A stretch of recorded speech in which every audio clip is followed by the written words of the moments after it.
Saudi Arabia's rial weakens to a two-year low against the US dollar early today on Khashoggi's disappearance.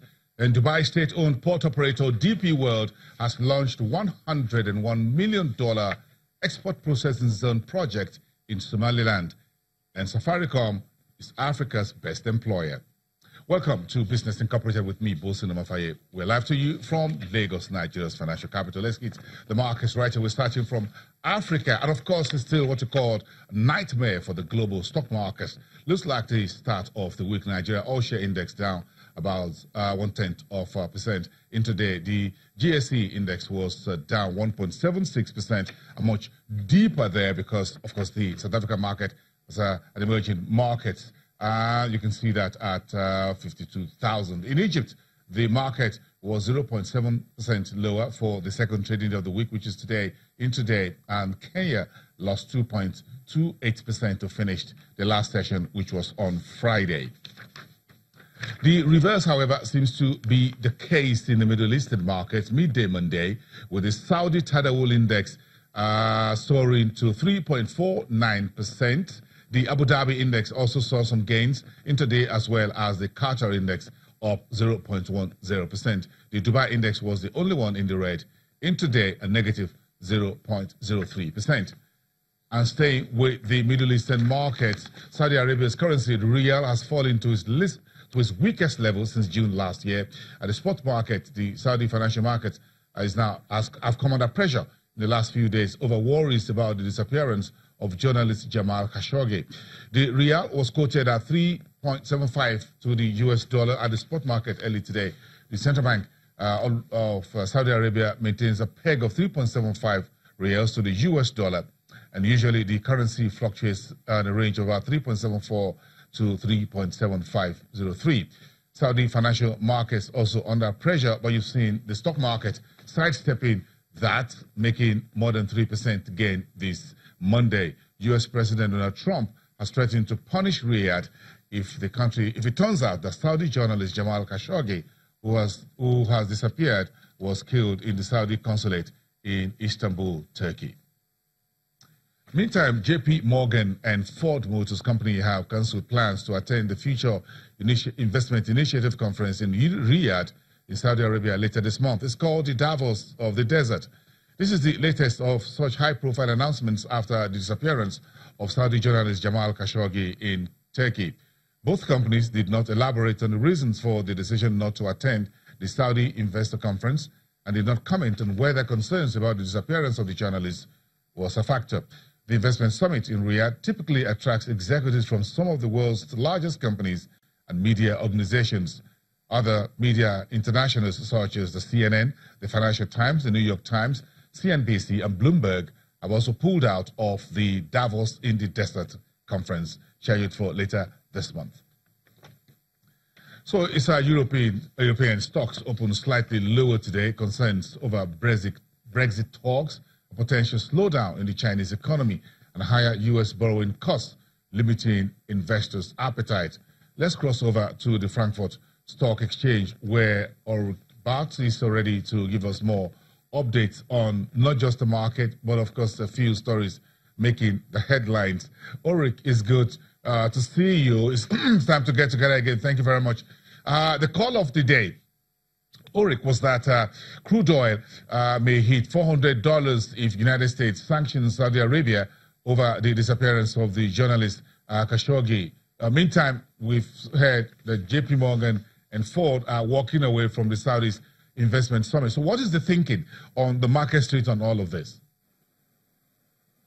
Well, I think it's a sign of danger when you look at what it means to investors. JP Morgan or also Airbus, who are walking out on this conference, of course, they have a lot to lose because doing business with Saudi Arabia is believed to be very lucrative, and it would be on top of other business that they do. But people don't think that it's anywhere near make or break for Western companies doing business with Saudi Arabia. It's much more serious for the Saudis themselves. The Western companies wouldn't get into the embarrassment of having to issue a profit warning because of this development. But what's more dangerous is, of course, if this kind of if sanctions contributed to inner turmoil in Saudi Arabia, you don't need this kind of instability with this country, which is seen as a guarantor for a certain kind of stability, at least in the Middle East, and that's a worry. And of course, it's also going to influence the oil market if indeed there are sanctions. And if the Americans impose production stops, prevent Saudi oil supplies from reaching customers around the world, then you might really see oil prices spiraling. That's good, of course, for oil-producing nations if the price goes up, Nigeria, for example, but also many others. But of course, it would be detrimental to the world economy as a whole. And of course, it would be also very detrimental to the Saudis, who still rely so heavily on their oil supplies. Okay, so let's push that aside. One other big story, of course, which the European markets and the countries are dealing with, and of course the rest of the world, is Brexit. What's the outlook from Frankfurt on this week's European Union summit on this very contentious issue? It's not a very good outlook, Bosun, because there were informal talks on the weekend and they failed. No agreement reached there, and it's anyone's guess whether there will be any kind of approaching a compromise during the summit. I think most people think that's extremely unlikely, and the rhetoric, at least on the UK side, is very harsh, and the EU is pointing to its reasons for holding back.